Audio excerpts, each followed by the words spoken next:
ஆனா விசில் சின்னம் கொடுத்ததுக்கு அப்புறம் நீங்க கொண்டாடிக்கிட்டு இருக்கீங்க. ஆமா, அத நிறைய பேர் வந்து அவங்க நிறைய இடங்கள்ல வந்து அந்த மாதிரியான விசில் சத்தம் பார்த்திருப்பீங்க. கேட்டு ஆமா, சட்டப்பேரவையிலேயே கொடுத்த விசில் சின்னம் கொடுத்த ஒரு சில மணி நேரத்திலே சட்டசபையில ஒலிக்குது விசில்.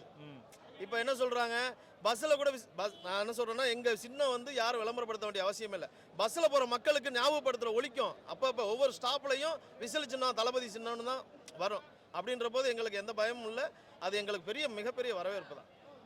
இல்லை பிரதர், இப்போ நீங்கள் விசில் சின்னம் பொறுத்தளவு அதிமுக திமுக ஓட எந்த அளவுக்கு அது பிராண்டாக இருக்கோ அந்த மாதிரி இது செயல்பட்டுக்கிட்டு இருக்கு. அதை முடக்கணும், அதை வந்து ஏதாவது பண்ணணும் அப்படிங்கிற ஒரு சூழ்நிலைனால உருவாக்குறாங்க. அது கண்டிப்பான முறையில் நடக்காது. தேசிய கட்சிகளே வந்து விஜய் அவர்களுக்கு வலை வீசிக்கிட்டு இருக்காங்க அப்படின்றாரு.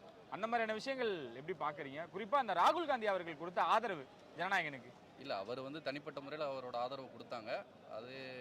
அது வந்து நம்ம கூட்டணியும் நம்ம கணக்கு பண்ண வேணாம். அது தனிப்பட்ட முறையில் ஒரு அரசியல் கட்சி அவங்க வச்சுருக்காங்க. அதனால் ஒரு அரசியல் தலைவருக்கு கொடுக்குறாங்க. ப்ளஸ் அவர் நண்பர், முன்னாடி காலத்தில் நண்பரும் கூட, அதனால் அவர் சப்போர்ட் பண்ணுறாங்க. தேர்தல் கிட்ட நெருங்குதுண்ணே, எப்படிண்ணே இனிமேட்டு எப்படி செயல்பட போறீங்கண்ணே? எவ்வளோ வீரியமாக இருக்க போறீங்க?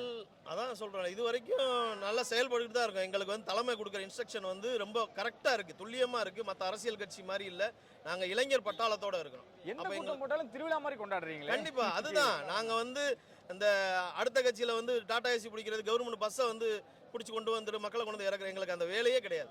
சொன்னா போதும், தளபதிட்ட இருந்து ஒரு மெசேஜ் கிடைச்சா போதும். எங்க இருந்தாலும் சரி, இங்க இல்ல, மலேசியாலே பார்த்துருப்பீங்க. தமிழ்நாடு என்ன தமிழ்நாடு, மலேசியாலேயே அவ்வளோ கூட்டத்தை மாஸ் காமிச்சாங்க. அது மாதிரி வந்து சொல்லவே முடியாது. ஓகே, அதான் இன்னைக்கு இங்க திருவிழாவா தான் கொண்டாடுறாங்க. திருவிழா தான். இன்னும் இப்போ உள்ள தளபதி ஸ்பீச்சை கேட்கறதுக்கு தான் அவ்வளோ ஆர்வமா இருக்கும். காலையில் இப்போ 9 மணிக்கு சொன்னாங்க, 9 o'clock சொன்னா, நாங்கள் ஒரு 5 மணிக்கெல்லாம் அங்கே வந்துட்டோம். 5-6 மணிக்கெல்லாம் எப்படியாவது தளபதியோட ஸ்பீச் இன்னைக்கு வேற மாதிரி இருக்குன்றது ரொம்ப எதிர்பார்ப்புல இருக்கும்.